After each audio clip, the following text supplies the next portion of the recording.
It's Powertools, and we got DEM2 in the house. How you guys doing, brothers? Doing great, man. First, we gotta say it's a pleasure to be here. Truly, man. It's an honor. Oh, it's my pleasure. I mean, you guys are in LA. What are you guys here for? We have a show tonight with the Hideout in Utopia. Nice. Amazing. And you guys always rock with Hideout when you're in LA, right? So the homies. No doubt. Dope, man. So you guys have had releases on Area 10 / Ultra, Repopulate Mars, Techni, Vibrasa. You guys are the label bosses of Bump and Grind, one of the architects of Latin Tech House. MK, Noizu are big supporters of you guys.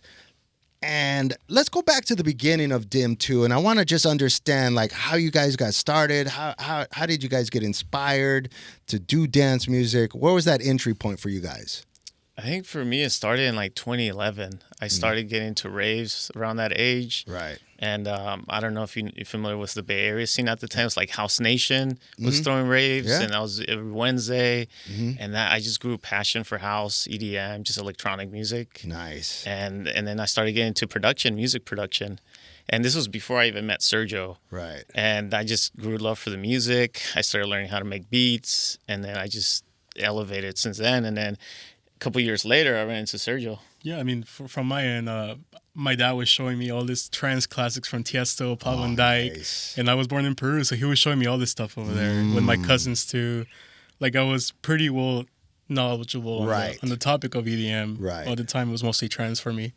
And then when I moved here, I started getting into DJing, and then eventually that's when I crossed paths with Saul. I brought him more on the DJ side, and then he brought the production side, and kind of blended well together. Nice.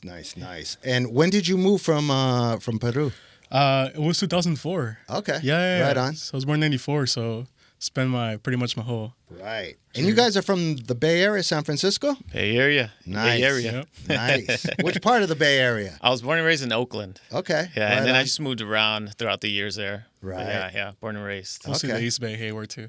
Okay. Nice. And so when you started, I guess you were listening to Tiesto and trance and stuff. Who were you listening to back then? Man, I was in love with the Afrojack style. I was Laid Back Luke, DJ Rehab, Cindy Sampson. I was just in that world. Right. And it's like Dirty Dutch was huge. And that's why you guys are starting to apply the Dirty Dutch to the Latin sound now, because that was some of the 100%. inspiration. Oh, yes. Yes. Those were huge. That's crazy, man. And then where did you, I guess, find the Latin tech sound? Like, how did you guys fall in love with that? I think applying our culture, like salsa, merengue, bachata, reggaeton, it just inspired us to use those elements into the Latin sound, tech house wise. Right. And it just kept growing from there. And then to us, it just has no limitations whatsoever. Yeah, it wasn't it wasn't a big thing, I would say, throughout the rave, like our early rave days. Right. Like, you would see some mashups of like some Latin stuff with like the current electronic genre. But I don't know, like we just like started messing around with reggaeton songs and like how can we bring this into house? Right. And we weren't the pioneers of it. Like there was other artists at the time, some of our homies that were doing the same thing. For example, this guy named 96 Vive. Right. Like we just like figured like the elements of this music, like percussions and all these beautiful sounds could be brought into house. Right. And like doing edits or remixes was one of the things. We were starting releasing free edits on SoundCloud every single week. Nice. And that helped with the audience growth too. Right. And then, we're just making free because obviously they're just edits and we were just editing everything for the most part. Yeah. And you guys did this for like a couple of years, right? Yeah. Yeah. Really? Yeah. Yeah. I think the other thing, like the timing was just weird because during that time, Bad Bunny was blowing up. Right. And like just Bad Bunny had the vocals that just work well with house music. It's kind of weird, right? But yeah, we started doing edits of Bad Bunny, and then we started like, man, let's go even further back with like Wisin y Yandel, and then we're like, man, we just got to keep going on this, and went off with the edits. Then eventually, we started pushing for originals and started creating more authentic stuff. One of my favorite records that you guys dropped was That Drip, and we rinsed it on Powertools. Oh, yeah. I rinsed it playing out. MK eventually signed it. How did that happen? You know We DM'd them with a different song. And then he was like amazed. I think the song was called Sudando, which is a collaboration with 96.5. Right. And he loved the Latin sound to it. And then we sent him that drip when he replied to us, and he was just like in love with it. He was like, dude, what is this? Like, and then he didn't reply. And the next thing you know, his management reached out the next day saying, hey guys, so is this song available? And obviously, in case such a legend with Area 10, Right. we kind of knew what he was going to ask. And then Right. it was just so quick.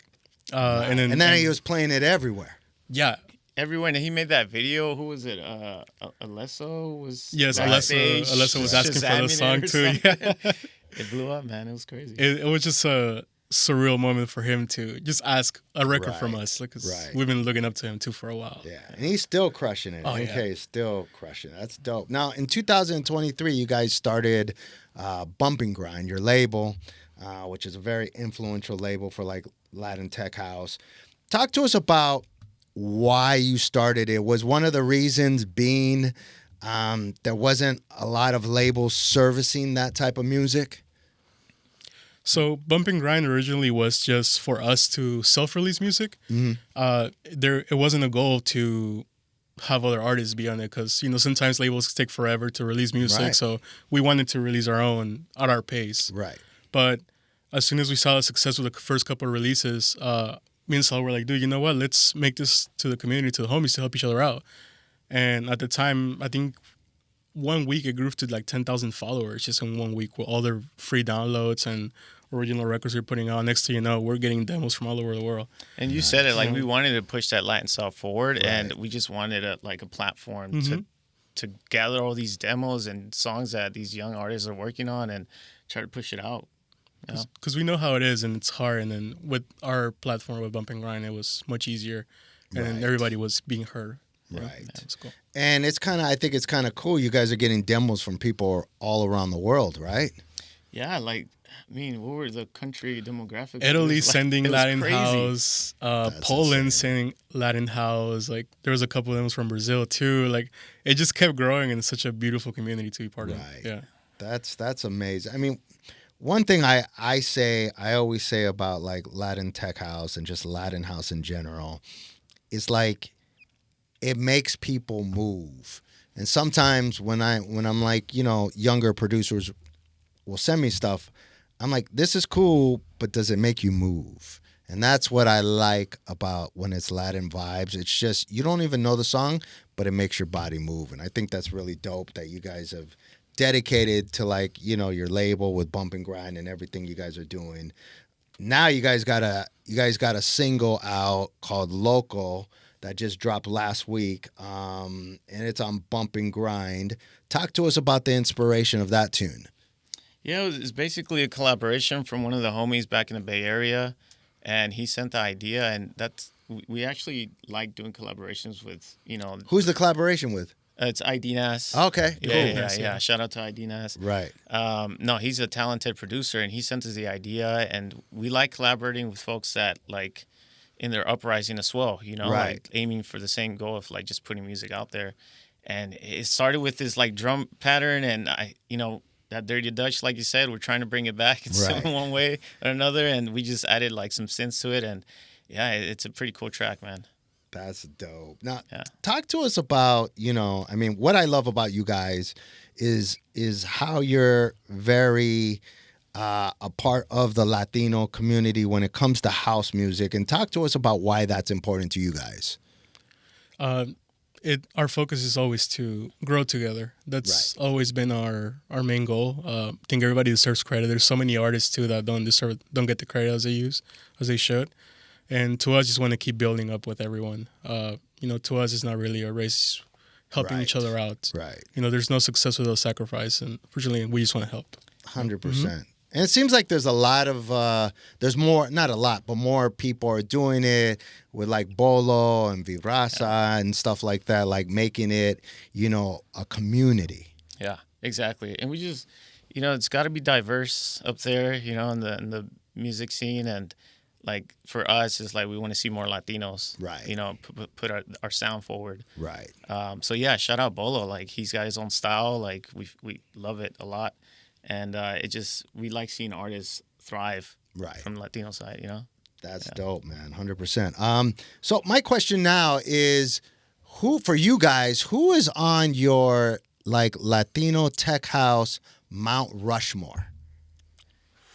This is a good question. I think like I got to start with Dioro, man. Right. Like I've been listening to him since he was Tonic. Right. You know, like that's a long time ago, and he's a very well, like he's a great producer, and he had the idea of the Latin sound being brought into EDM. You know, Right. so he's definitely up there. Others like Martinez Bros. Definitely want to mention Martinez Brothers too. Okay. Yeah. I know also Big G Mark Farina too. Like Mark Farina. Yeah. Okay. so it's a huge inspiration for all of it from the Bay Area too as well. I know he's from Chicago, but he moved to the Bay Area too. Right. Right. Yeah, You're yeah. right. You're right. Yeah, man. You know, those are the folks that I think like really prove to everyone like Right. it could work. You know, Right. so yeah. That's sick. Dope, dope, dope. All right, what do you guys have cooking for the rest of 2026? I know you guys dropping some more heaters. What's going on? Any other collabs you want to talk about? A lot of collaborations that we have at the moment, but we are going to self-release more often. Nice. I know a lot of labels tend to wait a lot, but Yep. you know the whole purpose is to release music and give back to our community as well. Want to plan some parties around Bumping Grind as well. Yeah, we got some crazy edits coming out. Like we're from the Bay Area, so we're trying to tap into like Too Short. Oh, you know, nice. some of the Bay Area artists do some edits there too. And yeah, we got some shows coming up as well. And we're at that Dioro show, Botas and Rave. Okay, We're nice, at the right. block party at the Midway too. Nice. And then we're also playing Rancho Rave too with Lechero as well. Yeah. Okay, Yeah, nice. yeah, a lot of right. shows. That's at Pico, right? Yeah, Pico Pico Road? Road. Yeah. Sick. All right, well, I know we've been kind of like circling around. We finally got you guys in. I'm excited to have you guys here. And, as soon as you guys drop music, just send it over. Oh, absolutely. You know it. Absolutely. Powertools.